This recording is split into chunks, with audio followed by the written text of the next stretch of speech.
How royal life is ruining Meghan Markle's sexy style. Since her wedding, Meghan Markle has been under pressure to adhere to royal protocol, and look good doing it. But what has happened to the new royal's style? Ever since she said "I do" to Prince Harry on May 19, Meghan Markle has been under pressure to stick to royal protocol, while all the time looking her best.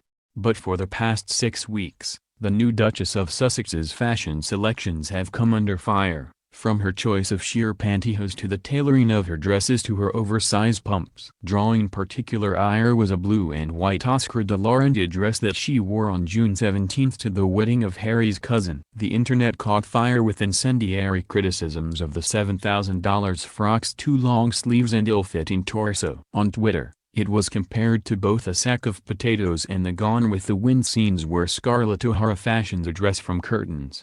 The public disappointment with these perceived missteps may stem from the fact that the Duchess is dealing with the pressures and expectations of her new role largely on her own.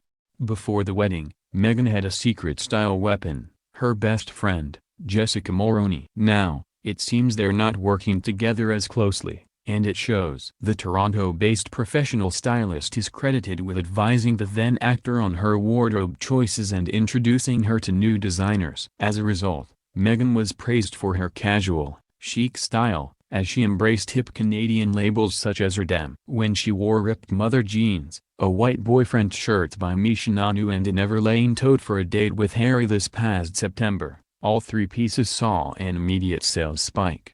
But with Mulroney in Canada, where Meghan lived while starring on Suits, and the Duchess, 36, in England, the new royal has been left to live up to the royal rules of decorum on her own.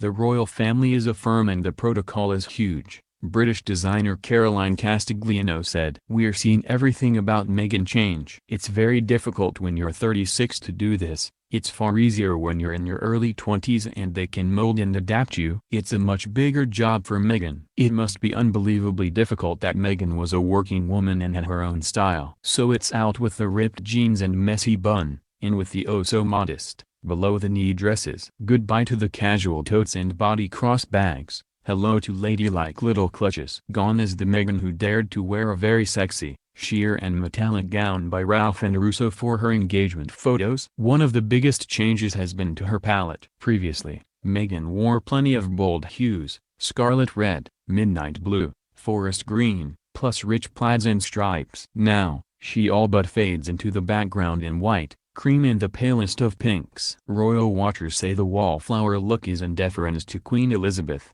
to whom the Duchess has been seen cozying up at recent public events. If you're going to be seen with the Queen, who wears bright colors, then this neutral palette she's been sticking to is really a measure of respect, Castigliano said. This much more demure, classic look is absolutely right on key to what she needs to fit in with the family. British etiquette expert William Hanson agreed. At events with the Queen, she lets Her Majesty shine, he said. The Queen is top of the bill. Meghan is on the bill, not top of the bill. With Mulroney back in Toronto, it seems Meghan has someone else guiding her, at least a bit. At the moment, she's really dressing like Kate, Castigliano said of Meghan's sister-in-law, the Duchess of Cambridge. At this stage, Kate is probably giving her tons of advice on how to fit in. Archer has been calling in clothes from designers for Meghan until she hires an assistant of her own. One big difference, one source pointed out, is that Kate's clothes fit her like a glove because all the designers know her sizing, while Meghan is still developing her relationships.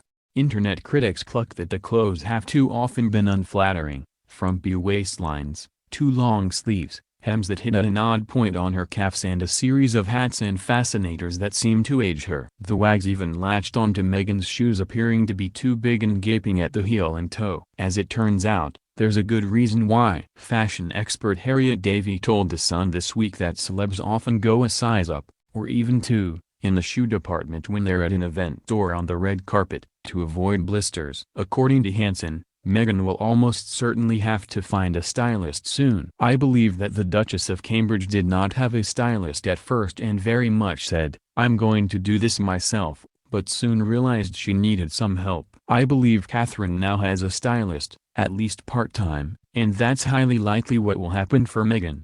She has a big tour in Australia, New Zealand, Fiji and Tonga later this year and will need help.